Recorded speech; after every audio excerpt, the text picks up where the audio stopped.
Hey everyone, before we get into the next episode, Dan here. Just want to take a moment to thank all our new subscribers. You're the reason we're able to hear from so many amazing people. And the more you follow and share the show, the more amazing entrepreneurs we're able to get onto the show. So if you're already a subscriber, thank you.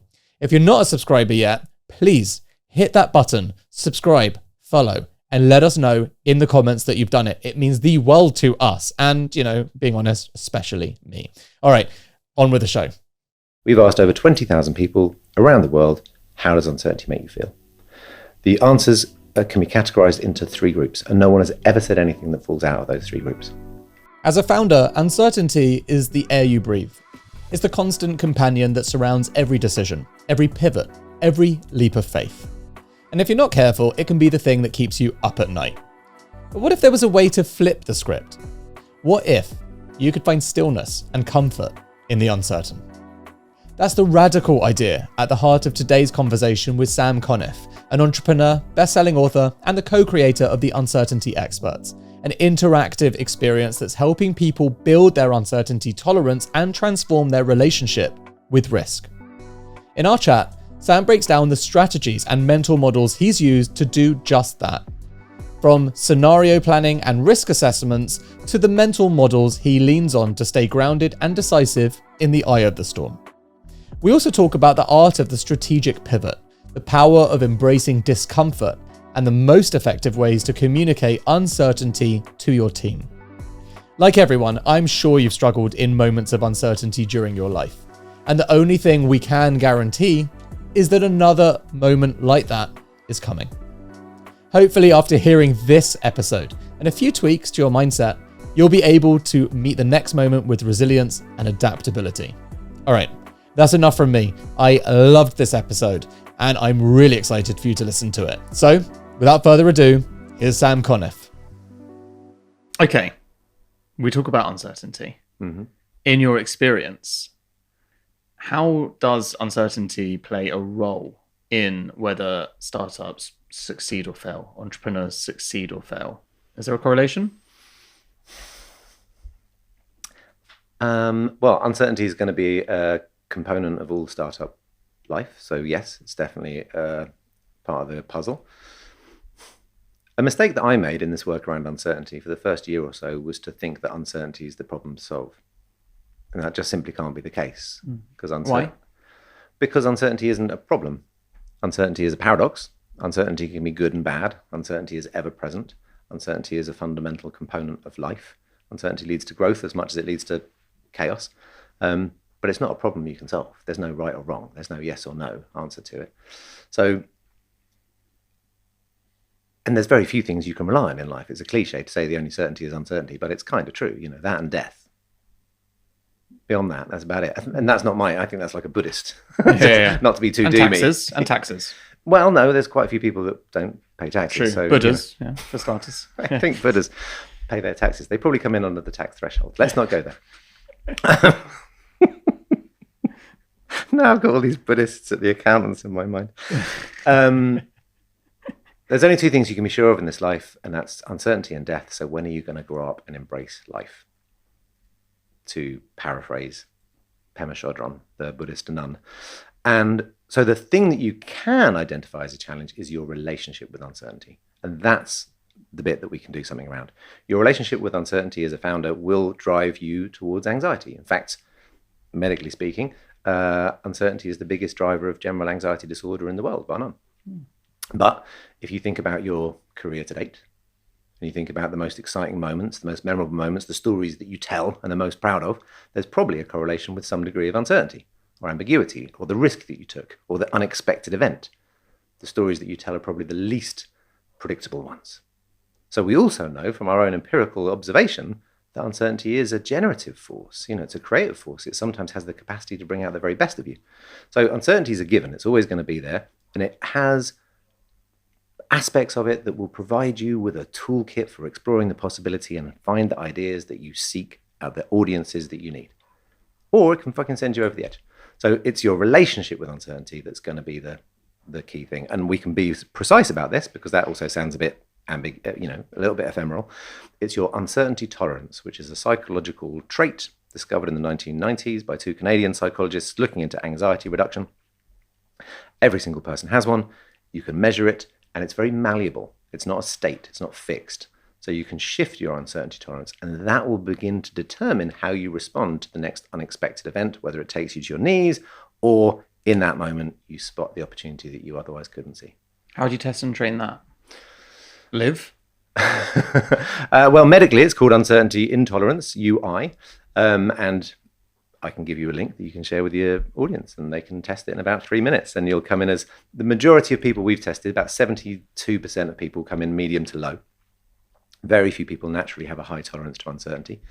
There's some interesting things that have come through the demographics. Worryingly, the younger group of people we've tested have a lower tolerance, and they shouldn't. Chemically, that should be higher.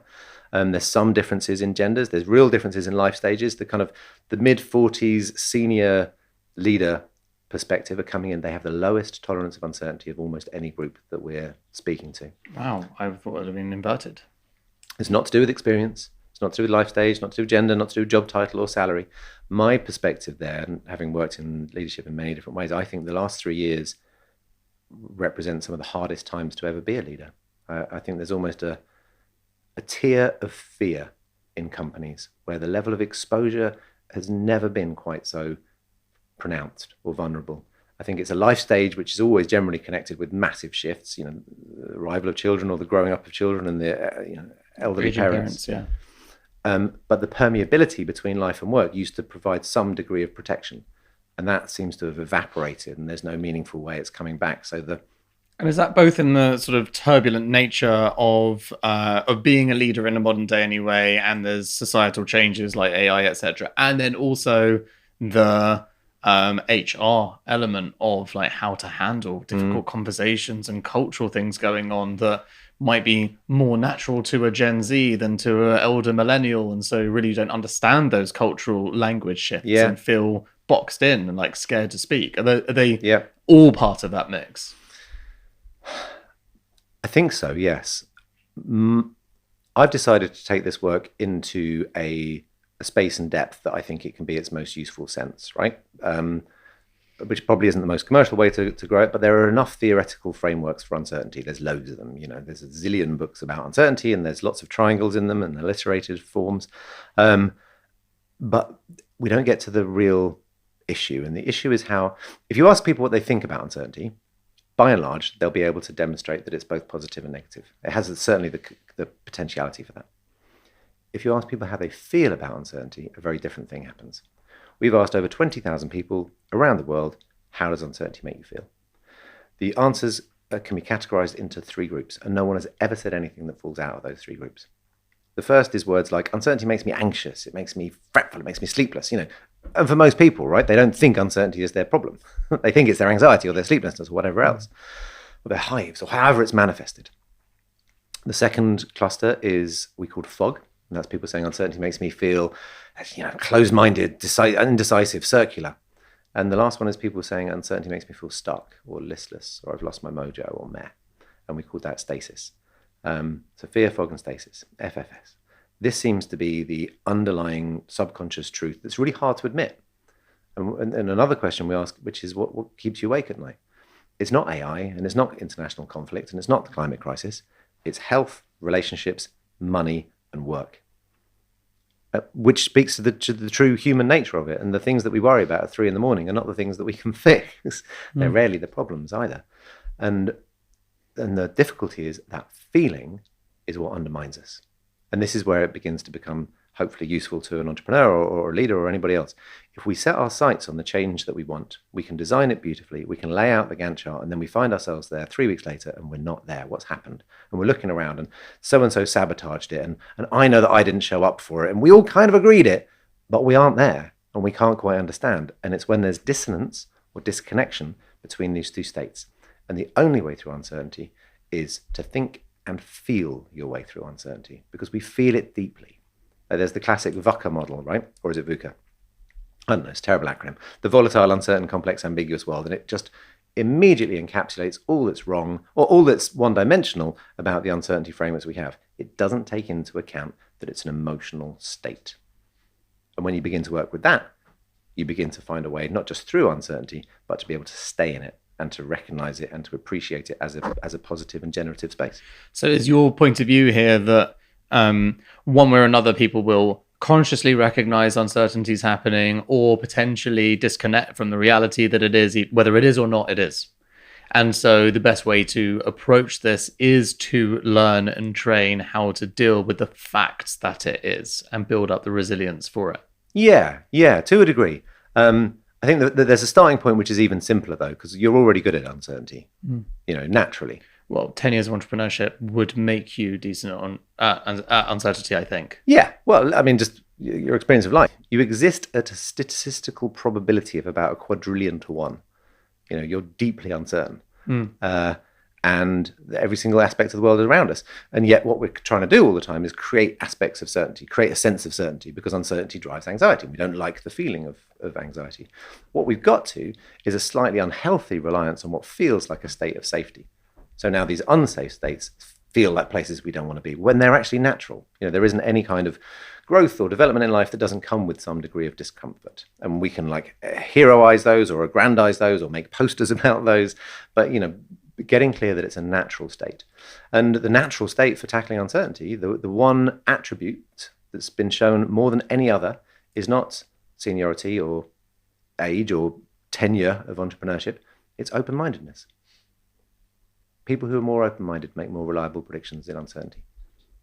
So then this is where the toolkit comes in, right? Because this makes me think that British people are pretty fucked. Well, let's not generalize. Let's look at you. So you're an open-minded chap, I imagine. I know. But when are you at your most open-minded? On a deadline? With a hangover? When your toddler's robbed your sleep? Yeah, I guess your point is when things are in a good spot. Yeah. And when does that normally correlate with uncertainty? So when things feel uncertain and like they're suddenly falling apart, it's usually then we're pushed into our least open-minded state. So I think there's a humanity to this work and there's a simplicity to this work. Uncertainty is going to be ever present and we already have natural tendencies that can help us. So the first stage of our work is really to remind people of those baselines. So then the question becomes, how do you access an open-minded state? How do you get back into the Dan that is generally open-minded in a moment of stress? Because that's how you're going to make good decisions. I don't need to give you acronyms you have to remember or frameworks you need to put on the wall. Let's just remember, I need to get back to how I feel when I'm feeling open-minded. Actually, tangentially, there's when I did a TEDx talk years ago about laughter. Laughter builds resilience. The whole entire research for it was on the field of gelatology, which is the study of laughter on our physiological and physical states and psychological states. Basically, the summary of the research around it, which is fairly old at this point, like relatively well researched, is when you're stressed, the very sum of this is when you're stressed, if you can put on a comedy that you enjoy, something simple like a Friends, or it doesn't have to be like, whatever, but something that is nostalgic, it's guaranteed to get a few laughs out of you in your most stressed moments, tricks your brain to respond to the deep, stressful moment as just another moment. You have that little laughter and it creates this weird, artificial, but your brain actually is tricked into essentially extending the elastic band of resilience of what it's able to take. And so that is like it was a repeatable scientific process that they tested on people. So every time you got yourself into a real tiz, you put on comedy, you have a laugh, and suddenly the next time that really stressful thing happens again, you don't really notice it or recognize it as stressful. You actually just pass by. Sounds quite similar, in the terms of it being a tactic, a skill that you can learn to get past that feeling. We've designed this program, this intervention, this product, this thing that seems to help, and we built it on that structure of fear, fog, and stasis, and fear has dodgy reputation, but we don't really allow ourselves to understand the benefits of fear, the many benefits of fear. But to get past fear, you're talking about deep physiological stuff. You're talking about sympathetic nervous system, and so it seems daft to try and over-theorize something which requires some fundamentals. So yes, absolutely, physiologically, you can bring your body back into harmony and regulation. Breath work will do that even faster. Surprisingly, compassion. Compassion is one of the fastest and most comprehensive ways you can regulate the sympathetic nervous system back to a state of composure. It doesn't even have to be your own act of compassion. It can be witnessing someone else's. And it's to do with the infection rate of emotions, which is a lovely idea, isn't it? The most infectious of all emotions is panic, which we know because you've seen the footage of a crowd who doesn't know what it's scared of, but it's scared. And that happens within a team. It's usually Godzilla, to be fair, so it was quite rational. It's terrible. I think then you'd see him, wouldn't you? And an unconscious crowd that can't see what the threat is, they can feel it because panic moves physiologically between people, pheromones. And compassion, if you want to find a similar infection rate, if your team is feeling panicked, it's very hard to reverse that, and it'll move beyond even go faster than Slack around the fucking office, right? Panic moves, and so you need to have similar things. And my worry would be, in a lot of the uncertainty literature and material, it can feel a bit inaccessible. There's another framework. Oh God, I need to be really smart to get to this. And a lot of the rudimentaries, if you are in a startup phase or you're facing a difficult challenge as a leader, and those senses of overwhelm and the uncertainty is pulling you back, there are more straightforward, fundamental and human ways to bring back a sense of regulation and to be able to access the benefits that come out of fear. Okay, what are they? What can we do? You're like, God, I was hoping he wouldn't ask me this question. No, everyone wants. We're just going to start surface level today. Everyone wants to know. Everyone wants to know. Well, firstly is to know that we're all in it, right? And the fear is an absolutely necessary part. They did back in the days when science experiments used to be done on monkeys. There's this horrible experiment on rebus monkeys where they scoop the fear receptors out of their brain. None of them last for more than 36 hours because they start doing stupid things. There's a condition, about 1 in 250,000 people are born with it, but they don't have fear receptors either. And very sadly, they don't do very well. I think it was the first or second of the uncertainty experts interviews that I did was with a guy, and he runs the UK's most successful drug rehab program that he built after 20 years of having a smack and crack addiction that cost him about 120 grand a year. So, I mean, he's having to turn over quite a lot to fund this thing. And he described the start of his days as often waking up on a floor, surrounded by syringes. And by the end of the day, he's got to generate thousands just to keep himself going. And so this wiring that he and the other uncertainty experts come to, this ability to spot opportunity, albeit something to nick in the beginning of that story, was profound. And then, like all of them, they have this moment where they come out of the shadows and they start to use their tools in mainstream society. And something really interesting happened in their stories, and I think it speaks to the truth of fear, especially in a startup mode. We're all universally scared of largely the same things, and that protects us. And then all of a sudden, we hit a tipping point where a new level of fear begins to emerge. And I think you'll have felt this, I'm certainly feeling this at the moment. Fear of success is almost more scary than fear of failure. Fear of failure can feel quite common and almost comfortable, and almost I told you so. All of my little inner critics will be so pleased and we can all go home and feel sorry for ourselves. Success is really scary. That takes us somewhere else. And the only way we can achieve that is to hold our fear pretty near. And so this guy, Marcus, when I asked him his biggest fear, it was definitely going back to addiction. But what that meant was him letting down the people he helps. So he said, I keep my fear and I keep it in my back pocket. So I never sit on it. I never get lazy. It always drives me forward. It's never in front of me. And so I can keep my eye on it so I know where it is. And it just, as a metaphor, kind of summed up how to have a good relationship with fear. The next stage is to understand that it affects our bodies. And on one sense, you can get really into it with somatic marker theory. If you can identify where you feel something in your body, you can understand it.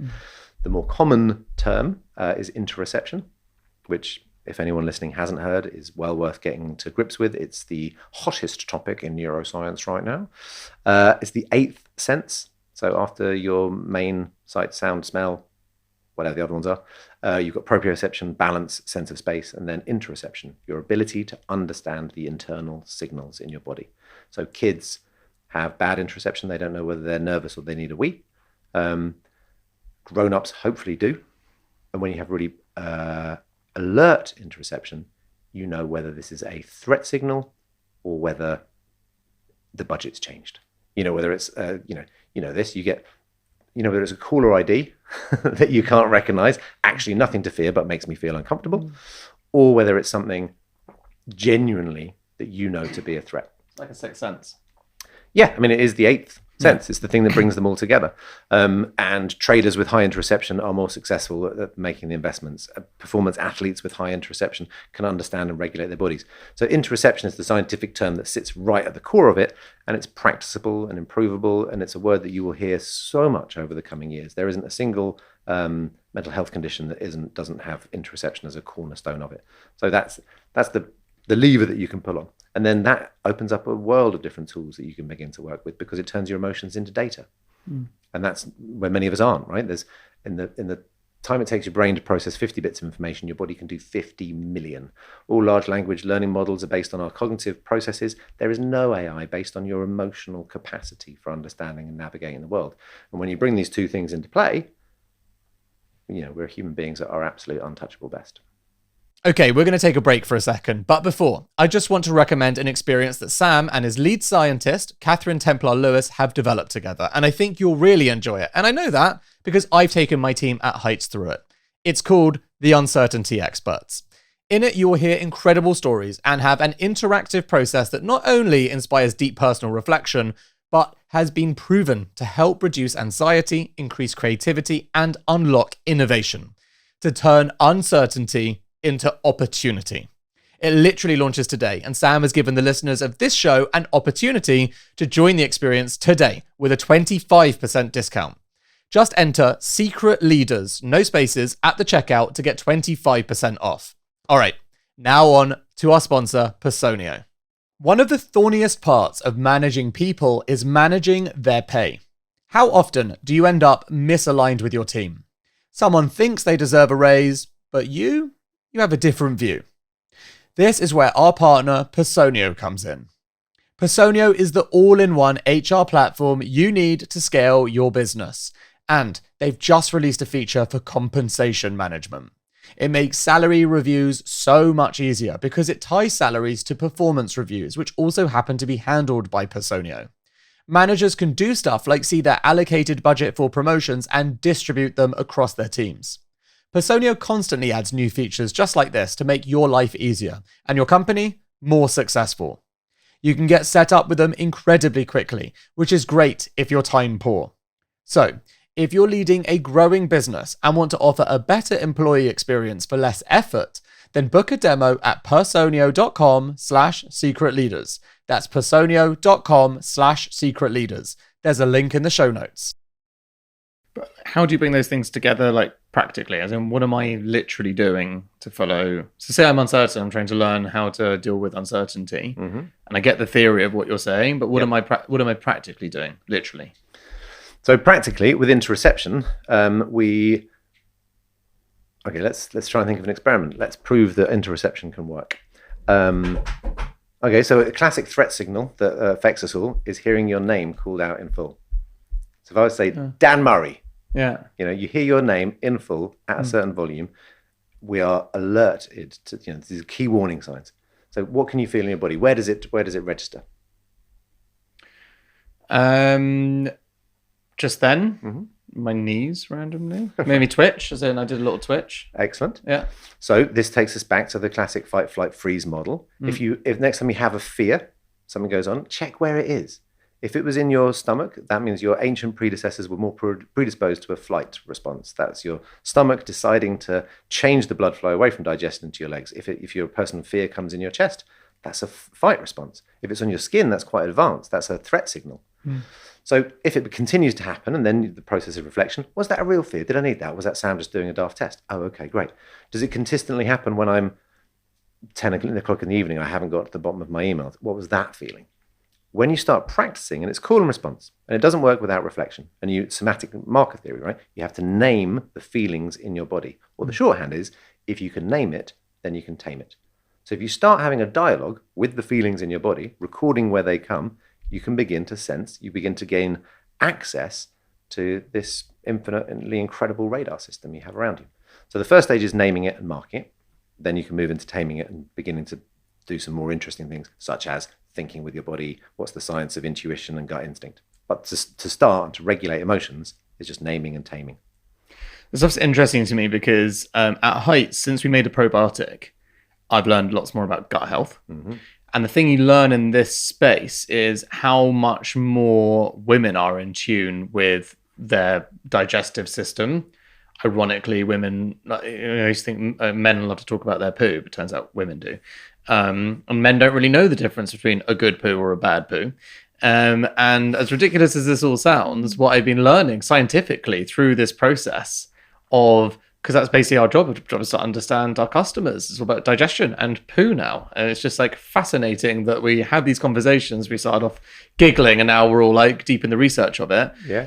Fundamentally, a lot of it comes down to women have monthly cycles and from a young age are literally listening to their body. They are literally in tune with their body in a way that men just cannot understand at all and never will. This is why men are terrible at detecting, any cancerous lump or really being honest with their feelings and emotions around stuff, like especially obviously British men layer in the cultural psychology of stuff as well. But it translates into the toilet as well. You ask a man genuinely, like, who's going to the toilet better now or like before? And they're like, don't think about it. There is an actual answer there. It's just not consciously in tune with their body at all. You ask a woman the same question, they would give you a definitive answer. As a fact, they'd know today versus yesterday, this week versus last week. I found that so interesting. And it's actually helped me sort of unpack and understand quite a lot of the psychological differences of how, you talk about somatic work. And obviously a lot of our listeners are men. This is just not stuff that men typically do. Yeah, it's interesting, isn't it? There's I've got some thoughts on that. And in the work that we've created, the Uncertainty Experts, we thought about that a lot. Who are our audiences? Who needs this most? And there very much is a group of men who, the only people we ever get feedback from who didn't like the experience are blokes who are encouraged to reflect at a level that they're not comfortable with. And it's a really interesting one. And then on an ad hoc basis from that group who do pursue it through it, they find it becomes a gateway to deep work and inquiry and possibly even coaching or therapy or something that they wanted to do because there's it's got a fun degree of access point. The overlap, I think, is in gut instinct, which can be seen as quite a masculine thing, because there's bravery involved in using your gut. There's judgment there, there's something that's more... Making a swift call. Yes, I don't need all the data. I'm going to trust my gut. So there are aspects of it which are both masculine and feminine. And there is an argument that, some of our biggest problems can all be traced back to Descartes and the ultimate splitting of mind and body. And ever since, we've created societies that largely favor intellect, and a masculine proponent of intellect, and thinking, therefore we am. And has completely left behind what could be termed as the feminine, not to over-genderize it, but in terms of our broad understanding of it, which is the domain of emotions. And there's absolutely no chance, with the knowledge that we now have, that this was a mistake. And we've got 200 years of wisdom of a false separation. And the research, our own intuitive understanding, and our empirical knowledge of the world tells us we need these states to come back to mind. And to bring it back to this work, this is certainly true. There's a laboratory that I've partnered up with called the Decision Making in Uncertainty Centre, niche. And they're at University College London. They exist within the neurosciences brain team. It's an all-male cast. They were brought into existence after the financial collapse to try and work out how individuals and organizations make better decisions in times of uncertainty so they can advise. You can sense, right? It's quite a massive, it's a bunch of scientists. A bunch of men made this mistake. Let's get a bunch of men to fix it. Yeah, exactly. Let's look at all the theoretical frameworks for uncertainty that exist in the world. Oh, look, they've all been created by white men in labs. There's very little lived experience to all of this. And yet their thesis, after 10 years of this work, the theory they brought to the world, conviction narrative theory, we can get into what it means, absolutely is built on the notion that if you try and think your way through uncertainty, you don't have a hope in hell because it affects you in how you feel, and you can't deny that. We can't, because even that exercise a moment ago, you didn't choose for your knees to feel or twitch. This is subconscious, and the subconscious, who is it? Carl Jung, if we don't understand our subconscious, then we'll walk around forever calling our mistakes fate. And that takes you to an interesting place, which is why we cast the show in the way that we did. yes, there's this really robust science, but that's not going to bring the people we're talking about aboard.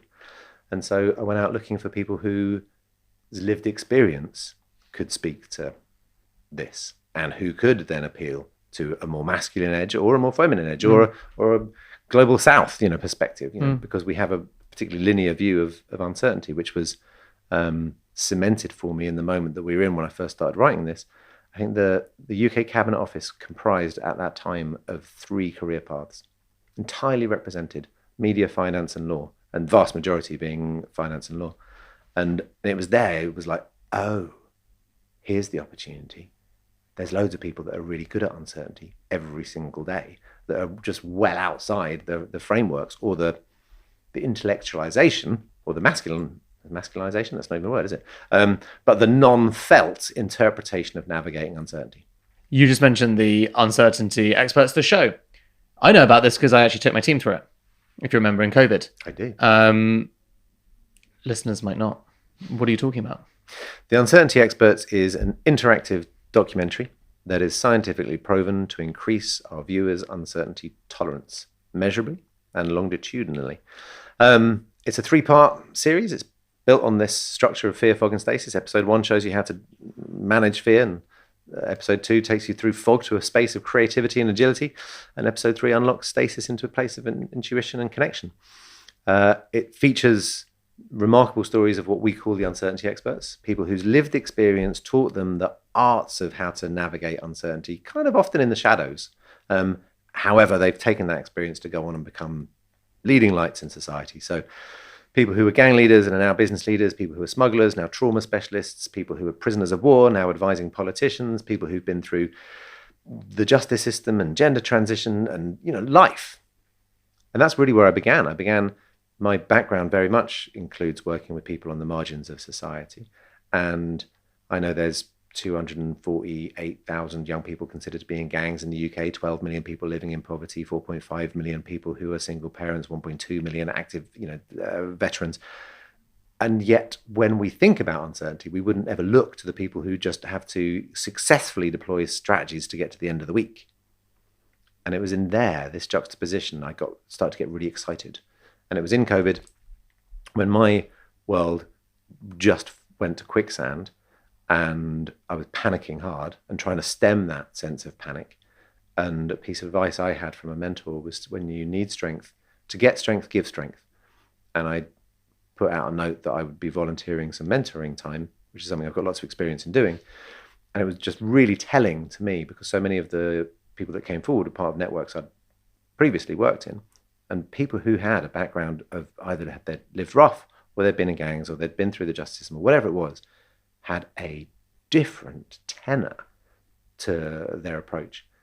And interestingly, people who did not come from that cohort, but were my ex-clients or colleagues, were trying to sneak into some of my mentoring calls, going, I know you said this is for young people, but I'm having a fucking awful time.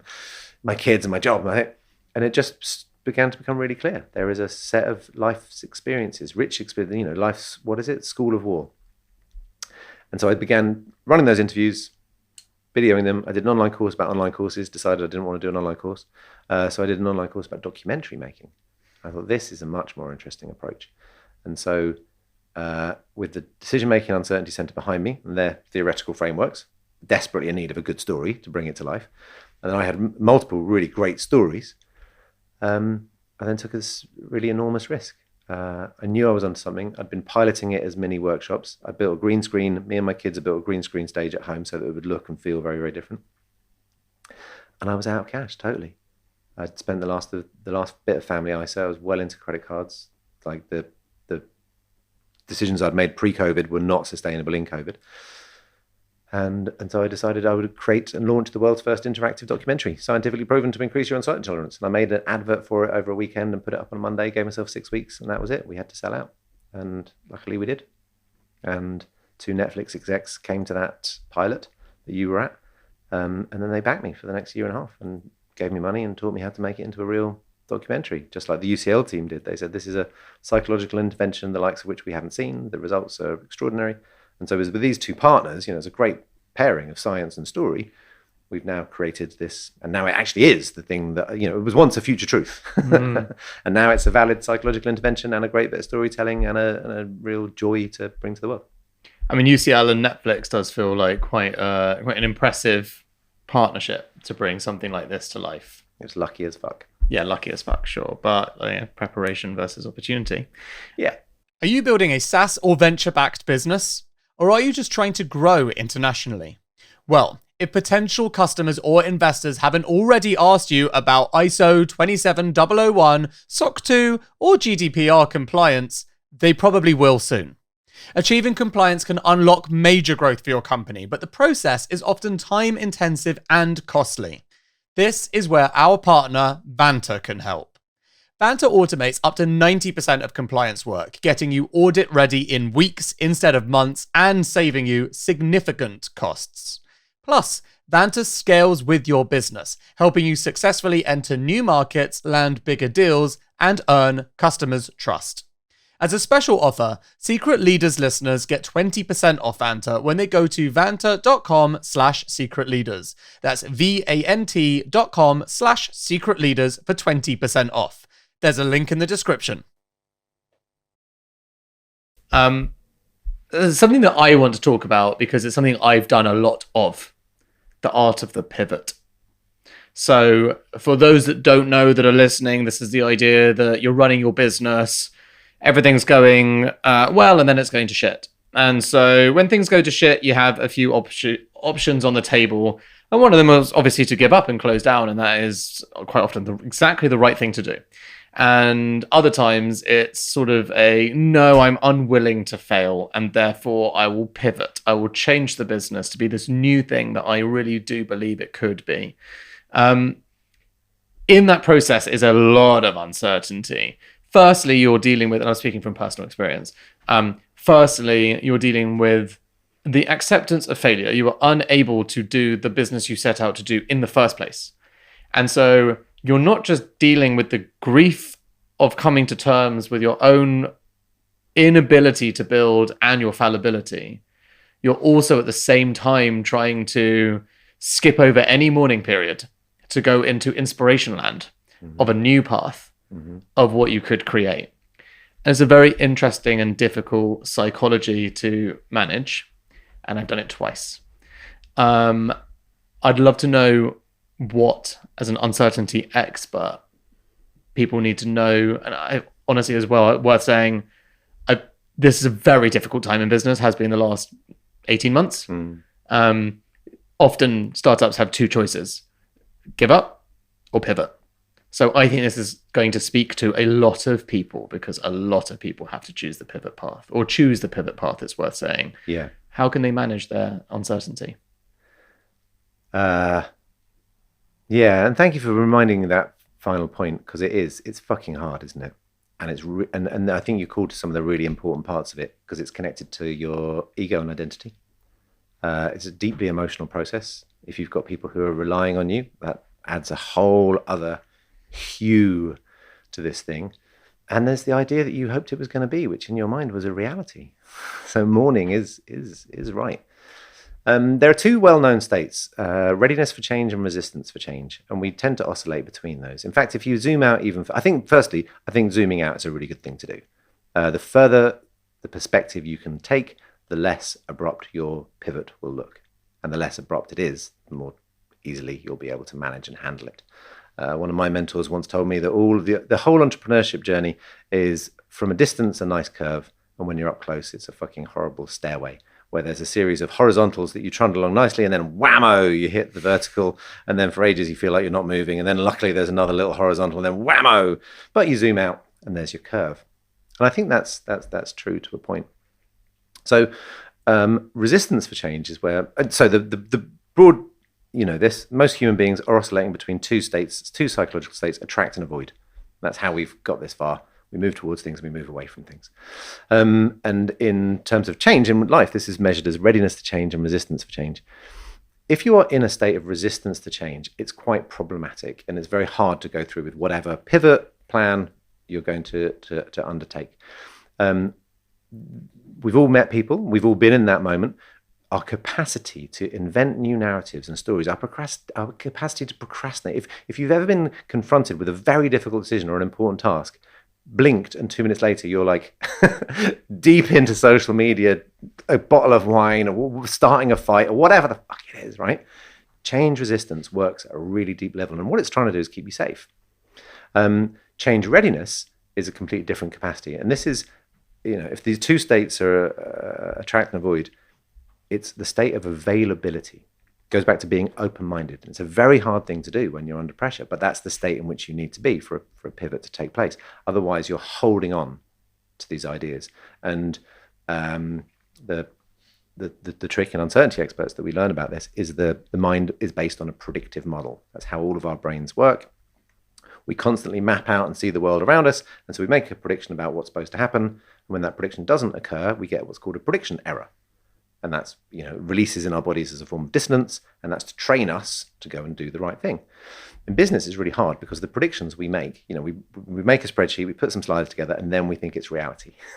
And it is, in a way, right? It's a future truth, and we're trying to convince many others of it. But when it doesn't go as we've expected, prediction error takes place, and that forms dissonance in the body, which releases nasty chemicals and doesn't feel good. So the first thing to note is being able to spot the difference between an actual error and a prediction error. Have you made a mistake, or have things just not gone to plan? Then there's letting go of the plan itself. Plans are great until we get hit in the face, or whatever the phrase is. And, we've all written plans that were meant to convince other people, and then we've fallen foul of being convinced by them ourselves. So being able to separate from that comes to something that I've always found really difficult. In fact, the thing I've always found most difficult as an entrepreneur, the letting go, the saying no, and the deciding what you're not going to do.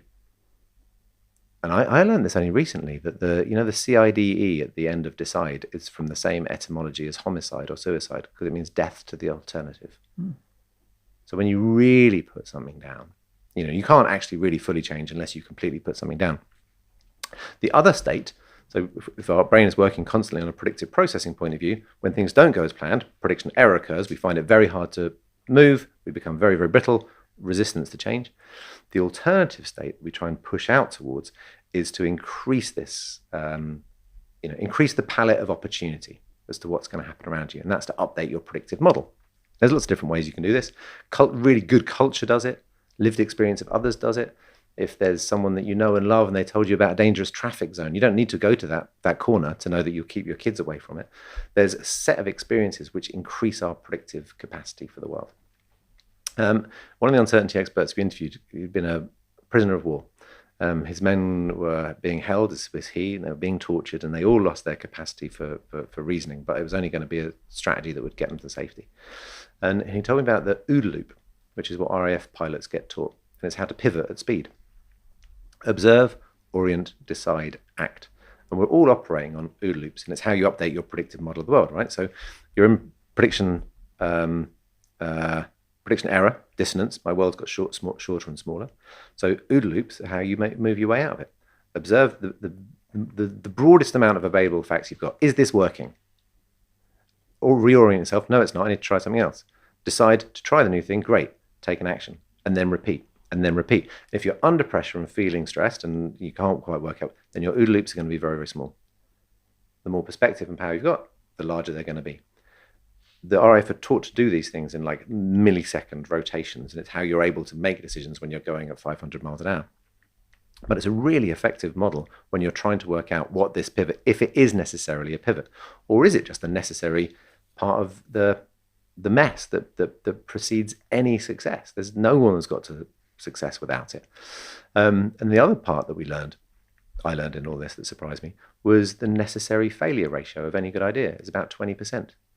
To get something to work, you want to be failing at around a 20% mark so that you can put the things down if you can decide to let them go and then move on. But once again, the final part of it is the big difference between change readiness and change resistance isn't cognitive, it's emotional. And so I think that's why I welcome them. The final parts of it, if someone's going through a pivot, you can't just plan it. You have to be able to think it and feel it, understand what it is and why you aren't letting it go, because otherwise change resistance is going to trip you up. And you'll call it a number of different things, but if you're not on board in body and mind, you're not going to be able to go through it. Yeah, that resonates actually. It makes a lot of sense. A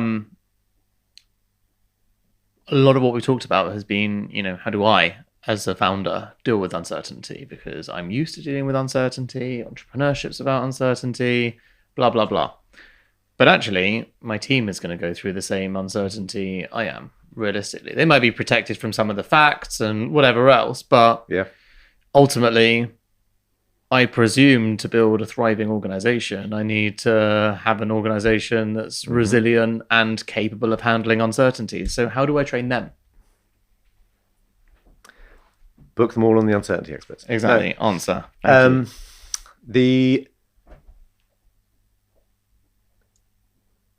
In a survey of around 20,000 people, I think I said this, 70-odd% of them seem to be in the low uncertainty tolerance. From what we can segment in our data, entrepreneurs have a typically high tolerance to uncertainty, as you'd imagine. So it has to be considered in the round if we're thinking about how this is going to be useful both in a team and in a society setting. You can think about it. Uncertainty tolerance is it's really distinct. So people in environments or in groups with low uncertainty tolerance, there is a tendency towards groupthink, because we're less able to speak our minds or even work out what it is that we think. So we'll go with the group. We're also more prone to binaries. So if someone's being the strong person or there's a big argument going on, we're more prone to criticism. So we'll start taking less risks or less likely to speak out. So you can really see how uncertainty tolerance has an effect on a group setting. It's been studied in organizations. It's been studied societally. In numerous studies in North and South America around elections, when there's low tolerance to uncertainty in a community, we will go for the extreme tendency. We'll go for whatever backward-looking bullshit narrative is being sold, and we're less able to handle the nuance and the space in between. High tolerance for uncertainty, however, high levels of empathy, creative problem-solving, ability to handle doubt. So point one is we need to move the uncertainty tolerance of a team. And when we've worked on this and we've just increased it of a team, the leaders get freaked out because their whole team are taking risks and they're like, wait, I didn't actually mean this to work. And vice versa. If the leaders do it without the team, a challenge happens. And this is best embodied by a survey question I've been asking recently. We now do a leadership-specific version of this. In a moment, actually, it'd be interesting to know what your answer is. In a moment of real uncertainty in front of your team, would you prefer to be seen as decisive, even if you knew it would lead to a negative outcome, or indecisive if you knew that it would lead to a positive outcome? Personally, indecisive. Then you are one of the 23% who answered indecisive. The vast majority would prefer to be seen as decisive, even knowing it would lead to a negative outcome. When we segment the data between general population leadership teams, it goes up to about 90%. And then we interview people afterwards, and of fucking course, right? Because the whole way that everyone has learned business and leadership right up until the minute Confidence, bravado. Absolutely. I think I answer that way because I don't actually do those things. I think you are an excellent demonstration of the paradigm shift that leaders need to go through. And I've seen that in the way that you have articulated the pivot and the emotional states of this and the blurring of fatherhood. I mean, that's pretty clear. But you're in the minority. I mean, hopefully you're the beginning of the shift towards leadership that we need, right? But most of the MBAs we've ever learned will absolutely tell us that indecision kills businesses. And it's true, it does. Yeah, of course it does. But what's the space in between? Because when we ask this very same question, leaders will go, of course we had to say decisive. You have to, right? That's the tie they're in. And the teams will go, yes, we totally expect that to be the answer. And we will roll our eyes because we'll be the ones who have to deal with the fucking shit show of you making a decisive decision. And, play that out at a policy level. Play that out at a politician, play that out as senior. This is where statements come from that then we have to spend however long unraveling. But what does this mean? For a leader with a team, to be honest, in the moment that we're in, there aren't that many questions that don't end honestly with the answer, I don't know, right? But I think it kind of sums up the paradigm of leadership and team building that we're in. How do you say I don't know in an inspiring way? Who's ever met a team? I don't know. Yeah. I don't know, and you're not going to know either. Yeah, Tell exactly. you what, none of us fucking know. And a team who's under stress. Who knows there's 3 months worth of runway, 2 months worth of runway. I'm sure there's people listening who've got a week worth of runway. Yeah, for sure. No one wants to fucking hear I don't know. But what if that's the truth? What if being sold decisiveness, if that's going to be what costs you, is worse? So I think the answer to that is I don't know, but we're going to work it out together. Because I think I don't know on its own leads to inaction and fear. And I think I don't know, but we're going to work it out together leads to collaboration. When we started the uncertainty experts, the companies that came to us would say, right, we get it. Yep, the whole team's fucking coming to terms with this shit show. Can you give them confidence and clarity? And we'd say yes, because we didn't know what we were doing. And the answer now is definitely no. You would never say, I don't know, that's for sure. Yeah, God I forbid. do now. God forbid. I don't know is all I fucking say. But we'll work it out together. What the brief has changed. Smart businesses who are coming to us saying, we're not expecting them to know it all. That day's past. We're expecting them to be able to learn it. Maybe not learn it all. And what we want is skills of collaboration and curiosity. We need a team that can stick together. We need to be able to handle the doubt. Like, doubt is only ever understood universally as a negative. Yet it's also a place of discovery. And we know that. And anyone who's had those experiences and why they want to be an entrepreneur and why they're here, it's like parenting. There's only 10% of the moments that make up for the 90% of it, which is a fucking horror show. But those 10% are so good. They're so good. And the reward that's triggered in the body is directly correlated with how unlikely the result is going to be. The bigger the risk, the harder the challenge, the reward is greater. That's how dopamine works. That's how all things like that work. So we are looking for those curves, no matter which point you're at it. And no one ever wants to hear that when they're on the downside of it. I certainly didn't want to be told I was here, to learn. Fuck it. But I think one of the key things for a team leader beginning to explore these questions is to be able to identify the difference between problems and polarities. And I think there was once a study on this. 95% of problems have a solution. Like there's a yes, no, or a series of yeses and nos. But increasingly, we're looking at things that don't have a clear answer to them. And this is an exercise you and a team can do. Observe: is this a problem or is this a polarity? Polarities have very paradoxes. They have a very different way of managing them. There's multiple outcomes, many of which seem good. How long can we hold on to those? Because the longer you do, the more you're going to explore them, the more you're going to discover something new. It's the F. Scott Fitzgerald line. A sign of a first-rate intelligence is being able to hold two conflicting ideas in mind at once and retain the ability to function. Turns out this is true. 2020, Yale University, there is no state that drives neuroplasticity, our ability to learn and conceive of new ideas, more than uncertainty. Hold it. Hold your nerve. Hold that space. That's what a leader's role is, and a team's capacity to build into that space. And that's where our new market, our new product, the new idea, the new message is going to come from. How do you manage, you sort of speak to it a bit, but how do you manage poise and, other than I don't know, but how do you deliver messages like that with, I guess, authenticity, but not spreading fear, but being honest and truthful, but, feels like an art more than a skill.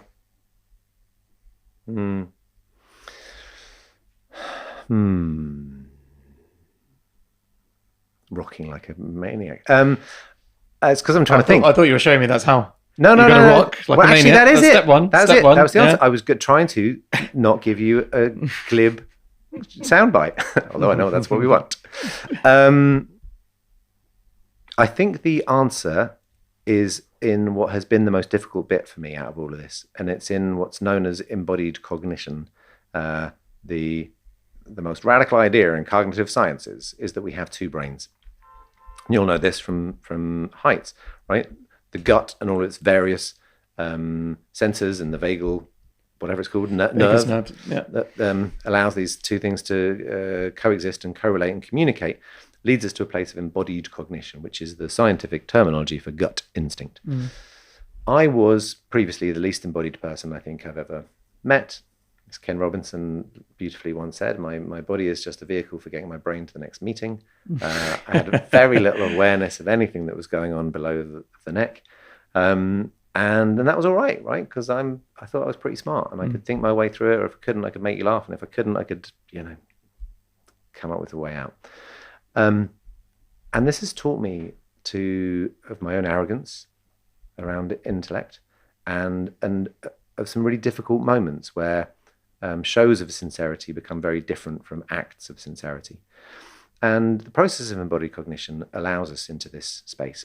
And if you can rationalize all the available facts that you have at your disposal and then combine them with what you know to be true, you will end up making better decisions. It's very hard to know what you know to be true, but we can all know that in moments we've relied upon this system. So it takes exercise and it takes practice. And it builds on the work we already talked about, interoception, being able to name things as they go in your body. Whether, be that challenging, you can give them actual names. But once you begin to register and land or participate in your body's fullest intelligence and an ability, and you take beyond what you've called gut instinct into a realm where you can, the studies show, take it outside of mathematic puzzles, decisions we make through our gut instinct are just as reliable as ones that we make with our intellect. I was going to say this. They're actually slightly more so, apparently. And the reason scientifically for that is your gut processes the information to your brain faster than your mind can. So your vagus nerve is a two-way communication superhighway. It's a good way of looking at a motorway. But they previously thought was brain to gut. So therefore, feeling nervous, need a poo is a very good example of I felt that and then I felt that. Actually, the other way is even faster. So actually, when you're in a fight or flight, or this is your eighth sense thing that you were talking about, interoception, like, I don't know, something's off about that guy. Those feelings that are in your gut, they are often the correct one. They go up to your mind. Your mind plays out rational things. I don't know, you've only met this guy like just now. Why are you being so judgmental? Like every other guy you met recently was fine or whatever. And so you talk yourself out of it. And that's usually right. Totally.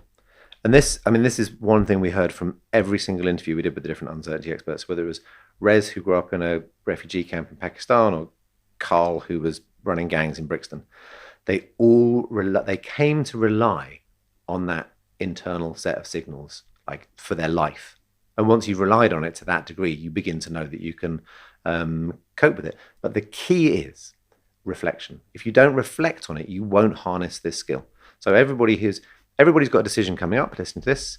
Take the decision first with your gut, and then bring in the best of information you can, and then go through the decision, and then come back. And just for a couple of seconds. It doesn't have to be arduous. What was my gut instinct that time? How did it feel? Where was it? What temperature, hue, sound, whatever. Give it as much description as you can. And then do that each time. And in time, you will get to learn the difference between the left side of your gut and the right side of your gut, one that feels blue or hot or whatever it is. And you'll be able to start using it. And that's just the process. It's like every other aspect of the body that metaphorically works like a muscle. And reflection is the key that shifts it. But to go back to the point about poise and how embodied cognition comes together, I mentioned the work of the DMU, the Decision Making Uncertainty Center. The theory they proposed to the world, conviction narrative theory, kind of helps answer this question. So, embodied cognition is very interesting because one of the other ways that the body thinks and the brain doesn't is that it can kind of transcend time. That makes it sound a bit grandiose, but let's think about it like this. So the brain doesn't really do abstract concepts like time. A dream or a memory can bring back emotions just as much as if they were happening in the present moment. So what conviction narrative theory does is it takes this idea into the future. So let's say we've used our interoception, right? We now know what that marker means, that signal. I don't need a we. Genuinely, there's something wrong. So I'm going to act on that. I'm now practicing embodied cognition. I accept I've got two decision-making centers. They've served me well before. So I'm going to feed what my brain needs to understand. I'm going to rely on my gut. I've been reflecting on it. And now I need to make a decision about the future. So I need to show up with some poise. I've got to show a level of gravitas and belief. And that's hard for me to do right now because I don't fucking know what's going to happen. And the team want a decision and it's Friday and we've got to pay the wages and I can't. Whatever these are, I'm just thinking of my own experiences when I've stood there and had to try and show up in front of people. What conviction narrative theory suggests is if you then project yourself into a future state, and this requires a degree of mental rehearsal, simulation, imagination, role play, call it what you will, push yourself into the future state that you haven't yet inhabited and imagine the scenario. Try to inhabit emotionally the scenario. If it goes one way, how does it feel? Is there a cue? That doesn't feel right? Or that does feel right. That, like you just said, I can trust that person, I can't. And then put yourself into the alternative scenario, the B scenario. And again, try to imagine how that looks and sounds and feels and what it's like. And again, look to the body, look for the cues and use your brain. How can you process those cues? Once you've existed in those future states for a little while, just mental simulation, right? We're not actually talking about Back to the Future, just good scenario planning, but with your emotions. and then come back to the present state. Turns out the gut instinct is just as reliable in a future imagined state as the present state. So it's an opportunity to make a decision in a future environment. And now we know the gut instinct, it can be more reliable. You know it can be more reliable. So then you bring back a sense of confidence, future truths. And then you can stand up in front of your problem and project the confidence that you know. I like it because you can't think your way out of an anxiety issue. And yet thinking through the future and the ruminations of the different circumstances is in itself an anxious practice. So I quite like the idea of the dichotomy of that, but actually also being able to get to like a conclusive belief. Yeah. Because you're playing alternative scenarios. Yeah. Rather than just ruminating on one despicable future. Exactly. And it's the difference between worry and meta-worry. Worry is a really natural and helpful thing. It's a form of scenario planning. Meta-worry, which if any of you are waking up at 3 a.m. worrying about things you can't possibly address in that moment, is when worry loops have got caught up in themselves and now you're kind of worrying about the worry. I think of it as the worry-go-round. The worry-go-round is when you're at work all day and you're worrying about what it was that you said to your partner when you left in haste that morning, or how you didn't really hug the kids, or perhaps you didn't feed the cats, or you left the toilet lid open, or whatever it is. I think I did all those things today. All of those things. Yeah. And so then you don't really focus properly at work. Every single moment is like trying to get back to the place. And then you eventually get back to the place where the kids are. And then you just start worrying about work. And actually, I wasn't very present today. And I really didn't handle that meeting very well. And I let all my worries and anxieties at work that snap. And so then you don't really come back and connect with all the things you've got to do until then you leave the house the next morning to get back to work. And then start worrying. And this worry will move, because its job is to do that. Whatever you've got in short focus, your spotlight focus, it will go back to your stage light focus, because that's its job. It's to keep you alive. It's why you worry in the few minutes just before you go to bed, because that's really a moment you need to be alert. But this works well as well. There's another technique for a leader trying to have this sense and moment of poise, to be really practical on all this, because it can start to seem a bit ephemeral. So here's a really practical tool that you can use. Cognitive restructuring is a really deceptively straightforward technique, and it's really good for moving past fear and these scary moments. If you can, Dan, and anyone listening, think of a short-term fear you have, something that's limiting you and holding you back, something you're scared of. You don't have to share it with me, but... I'm trying to think of one. It's caught me off guard. Short-term fear.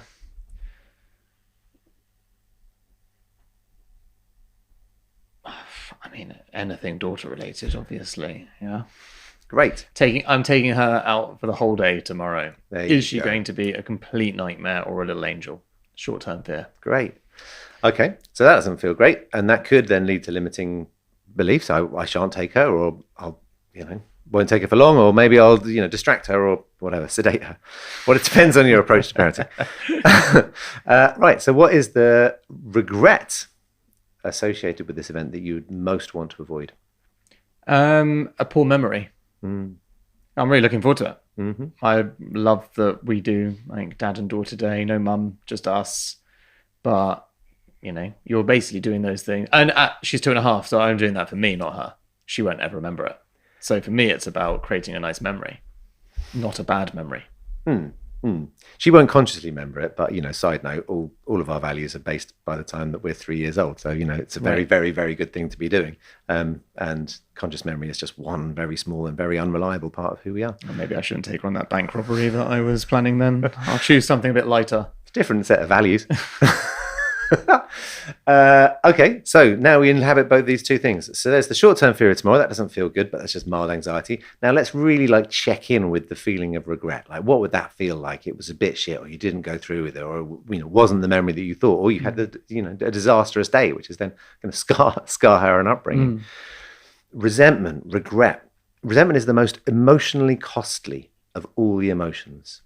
It really, the guilt that you'll feel at giving into your short-term fears, guilt passes really quickly. A good apology gets us past most guilt. Resentment doesn't. It doesn't fade. Its potency remains. What is it, the line? Resentment is the poison you hope someone else drinks. And so you contrast your short-term fear with the regret you want to avoid. And we've asked this question many, many times. I can tell you this, 91% of people, depending on what you were thinking about listening to this, 91% of people say, by and large, their fear that's holding them back is a fear of failure. Makes total sense. Yep. And again, similar proportion, I think it's about 89% of people say the regret they most want to avoid is a missed opportunity. And that makes sense too, or can be condensed as those two things. And suddenly the human condition reveals itself, and it's also simple. And the thing most likely in the world to lead to a missed opportunity is, of course, fear of failure. And if you try to hold those two things together, the fear of failure, yeah, that's not nice. I don't want to stand up in front of my team and look like a dick. But the fear, the feeling of the regret that I will face if I don't take this decision, or I don't go through with it, or I have to fold this up before it's had its chance. Nah, mate, that sucks. That's gross. One of the uncertainty experts describes this exact technique, and he takes the regret that he doesn't want to have, and he imagines putting it in a syringe and then finding the syringe on the floor and then trying not to. I mean, he makes it as gross a thing as possible. And there's much nicer ways of doing cognitive restructuring. But nonetheless, you then hold in your hand the short-term fear that, of course, we face every single day, and a much more powerful emotion that will drive you through it every time. And again, it proves to us that these future states, future inhabited states of emotion, can give us clues to the uncertainty that we're facing and allow us to step through them. That's interesting, because they are absolutely the enemies of each other. Yeah, or they could be the solution to each other. Yeah, all that. Okay. Leaving on a positive note. What? I think we've only hit positive Only notes. positive note. More positive notes. That genuinely expected nothing less from you, but mega insightful and fascinating, and gives a lot of food for thought on how to approach, for me personally, and I think sadly a lot of listeners, very real things that are coming up in their lives imminently. So, for anyone that is about to approach this, can you please provide a very, very short, clear summary of the core things that they need to make sure that they're doing as soon as uncertainty hits them next time? Okay. So a couple of things you can draw on immediately is that uncertainty is going to affect your body faster than you can think about. So the first thing to do is to regulate your body. So that could be breathing, it could just be moving your body, shifting yourself out of an environment. The simplest things. Embodied practices can sound a bit icky. But that's stuff like this, right? Shaking and Shake your dancing body, or whatever. Get outside, get into the fresh air, take a few deep breaths, move yourself. Go for a walk. Emotional regulation sounds complicated. It's much easier than you think. If you are in a sustained period of uncertainty, take on a regular practice, particularly any kind of sport, dance, yoga, whatever the fuck it is that brings you back into your body. I like structured violence, and once a week I do fighting, and it's the best thing I've ever done. For a non-embodied person, I had to do something fairly radical to bring myself into my body. And that's the 101, the fundamentals of it. Then you bring yourself into the next state. And remember, fear, fog, stasis, that's the stage we have to go through. So the first thing is we have to regulate the fear. Once you know you're back in a moment of homeostasis, you can tell that, right? Practice this interoception. Ask yourself, have a conversation with your body. That's going to sound stupid, but the more you air it out loud, the more communicative you will come. Very few of us are expert in our bodies, and we should be. You know, you wouldn't not read the guidebook on any other really sophisticated thing that you're going to be with forever. So get a little bit expert on this thing. Name some of those feelings. Make that practice of interoception something. It will serve you well. The most high-performing execs, athletes, investors in the world have naturally high interoception. If you increase your interoception, you increase your chances of navigating through uncertainty. And then you enter the second state. So the fog. The way that you eliminate the fog and turn it into a space of agility and creativity is to increase your capacity for it. So remember, this is the prediction models, the predictive processing. We're all gifted into this life with a negativity bias of around 1 in 10. That means of every 10 situations that will come your way, your body, your brain systems are going to argue that just about one might be worth trying, and the rest are going to work against you. Some psychologists think this is now around 1 in 200 because of the fucking fucktastrophie of the world and the amount of notifications you get and whatever. Extrapolate that across your working day. That means there's 12 minutes when you might think, I'll give that a chance. So just remember, your internal bias is set for negative. So when your brain is feeling confused, you've got to play that role. You have to increase your capacity for prediction. So order off the menu, take a different route, do unusual things, keep throwing a little bit of lightweight uncertainty into your life and reflect on it. That's how you update this predictive model. Or just now, go back into your own life's experience. What are the 3 best stories you've got? What are the 3 moments you're proudest of? And what is their relationship with uncertainty? I'm going to bet that they were not the most predictable moments. And remind yourself of that. You know, we know it's an axiomatic truth that whatever doesn't kill you makes you stronger, but we only really believe that retrospectively. We don't think about, oh, great, here comes something that's nearly going to kill me. It's going to make me much stronger. But that attitude is the difference between post-traumatic stress and post-traumatic growth.